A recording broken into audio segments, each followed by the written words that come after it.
Hi, I'm DMac with VerifyiQ. VerifyiQ is the premier practice management solution for the modern accounting firm using QuickBooks Online or Xero. In this series, we will be discussing how other firms, like yours, are using VerifyiQ to improve their practice. In today's video, I would like to discuss what is an acceptable review score. We get a lot of questions from our clients wanting to know what we recommend, what other firms are using, and the honest answer is it depends.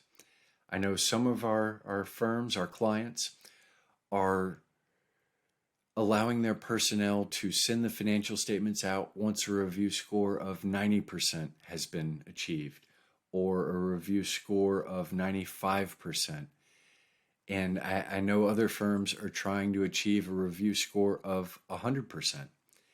And truthfully, it will depend upon your firm, your internal quality control procedures and documents as to what an acceptable review score is. I know that's probably not the answer you wanted. You know, nobody likes an it depends answer. But since we're all accountants, we're all perfectionists, I know we're all trying to achieve the 100%.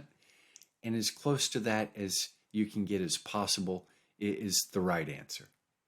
So I hope that helps. And I hope you have enjoyed today's video. If you have, please click to subscribe to our channel so you will be notified when any new videos are available. And if you have any questions, please drop them in the comment box down below, and we'll do our best to answer them as quickly as possible.